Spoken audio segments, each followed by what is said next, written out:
তোমাদের কি রিসেন্টলি কোনো আত্মীয় স্বজন মারা গিয়েছে? কই না তো। আজকে এলো না কেন? তার মানে আজ মনে হয় কোনো কাজে আটকা পড়ে গেছে। আপনি এখানে আর ফুল এনেছেন কেন? আমি কিন্তু আপনার জন্য অনেক সুন্দর ফুল এনেছি। ফুল আনতে কে বলেছে? না, আপনি আসছিলেন না তাই ভাবলাম। আপনাকে ভাবতে কে বলেছে? সামান্য ফুল এনেছি বলে আপনি এভাবে রাগারাগি করছেন কেন? এটা সামান্য বিষয়। আপনি আর নেক্সট টাইম থেকে আমাদের বাসায় কখনো যাবেন না। আপনার বোনকে আর পড়াতেও যাবো না? না, যাবেন না। দরকার হলে আমি আমার বোনকে পড়াবো। আপনি কিন্তু কাজটা একদমই ঠিক করছেন না। সত্যি সত্যি আপনার বোনকে আর পড়াতে যাবো না। তাইলেও আমি আমার বোনকে আপনার কাছে আর পড়তে দিব না।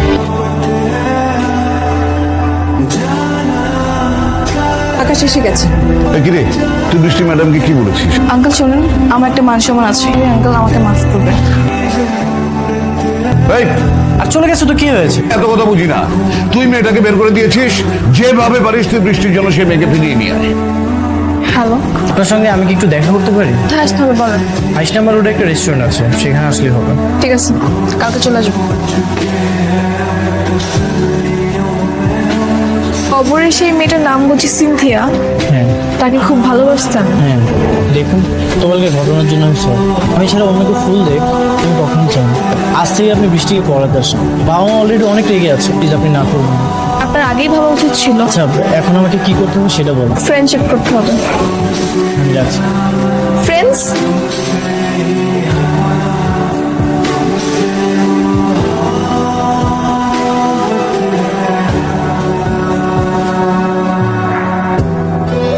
বৃষ্টি, এই বইটা নিয়ে আমি আজকে নিয়ে যাই। না না না, কোনো সমস্যা নেই। আর এটা তো ভাইয়ের উপন্যাস, আর এটা কেউ পড়েও না। আচ্ছা, মনে হচ্ছে তোমার মেজাজ খারাপ। এটা কি? এটা তো আমার বই। নিজেকে উপন্যাসের নায়ক ভাবো তাই না?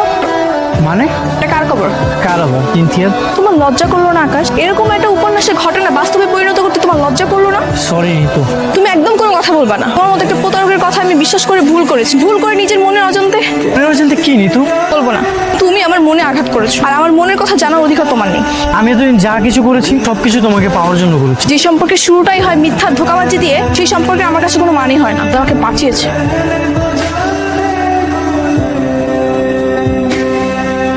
আমার মনে হয় আকাশ ভাইকে তোর ক্ষমা করে দেওয়া উচিত। মানুষ তো ভুল করতেই পারে, তোকে ভালোবাসে এই জন্যই সে এমনটা করেছে। দেখ, এখন তুই অনেক রেগে আছিস, এই জন্য বিষয়টা সৎভাবে বুঝতে পারছিস না। ভুলটাকে ভুলে গিয়ে ভালোবাসা নিয়ে কল্পনা করে দেখ, মন থেকে ক্ষমা করতে ইচ্ছা করবে। সবকিছু ঠিকঠাক করে নে, ভালো লাগবে। আচ্ছা, আমি কথা বলে দেখি। এরকম ভালোবাসা সারা জীবন থাকবে তো, নাকি মাঝখানে ফাটল ধরবে? কি বলতেছো তুমি? কিন্তু তুমি তো এখন আমাকে প্রপোজ করো নাই। আসছে প্রপোজ না করে প্রেম করতে।